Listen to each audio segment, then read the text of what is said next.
제21대 대통령 선거 사전투표가 코앞으로 다가온 가운데 온라인에서 이와 관련한 가짜 정보가 범람하고 있습니다. 27일 중앙선거관리위원회에 따르면 유권자를 현혹하는 정보 중에 대표적인 것으로 사전투표 관리관 도장 직접 날인이 있습니다. 최근 SNS엔 서울 중구 선관위가 사전투표 시 투표관리관이 직접 도장을 찍도록 교육했다는 내용이 퍼졌습니다. 본투표와 달리 사전투표는 투표관리관이 직접 직인을 찍지 않고 투표지에 인쇄되어 나오는 방식으로 날인해왔는데, 그동안 부정선거론자들은 투표용지 바꿔치기 의혹을 제기하며 줄기차게 직접 날인을 요구해왔습니다. SNS에 퍼진 내용은 이들의 주장이 결국 받아들여져 사전투표 관리관이 직인을 직접 찍기로 했다는 허위 정보입니다. 하지만 선관위 관계자는 서울 중구선관위에 확인한 결과 관리관의 직접 날인 교육은 사실 무근이라고 설명했습니다.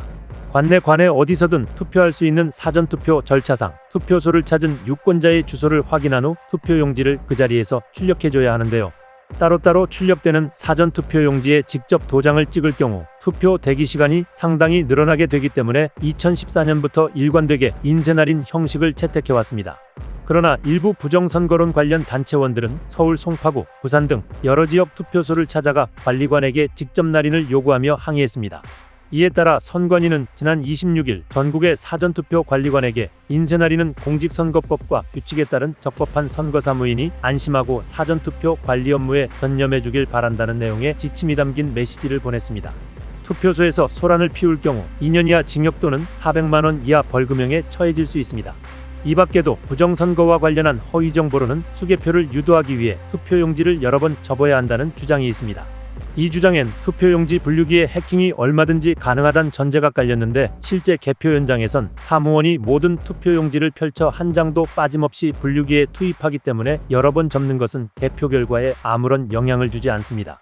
선관위 관계자는 투표용지 분류기 제어용 PC에 통신 기능 자체가 없어 외부에서 원격으로 해킹한다는 건 불가능하다고 설명했습니다. 또한 개인 도장으로 기표해야 한다는 다소 황당한 허위 정보도 퍼지고 있는 것으로 알려졌는데요. 공식 기표 용구가 아닌 도장, 볼펜 등으로 기표할 경우 해당 표가 무효란 것은 익히 알려진 사실입니다. 선관위는 28일 선거사무를 방해하고 관리관에게 협박을 가한 A단체의 대표를 공직선거법 위반 혐의로 경찰에 고발했습니다. 선관위에 따르면 이 단체는 구성원에게 기표란에 도장을 찍고 관리관에게 기록을 남기게 하라는 무효표 유도 지침을 공유했고, 관리관에게 전화를 걸거나 근무지를 찾아가 도장을 찍으라고 강요한 것으로 나타났습니다. 한편 이번 사전투표에선 진보 보수 진영을 막론하고 감시단을 꾸려 활동에 나섰습니다. 문제는 서로 다른 정치 성향을 가진 단체들이 같은 장소에서 활동하면서 마찰이 커질 수 있다는 점입니다. 이미 일부 단체 내부 메신저에선 중국인 유권자를 색출하자 사전투표소에 천안문 추모곡을 틀자는 자극적이고 불법적인 행동 지침까지 오가고 있는 것으로 확인됐습니다. 선관위는 모든 참관인과 감시단체에 질서를 해치는 언동이 발생할 경우 즉각 퇴거 조치하고 경찰 협조를 요청하겠다는 입장을 밝혔습니다.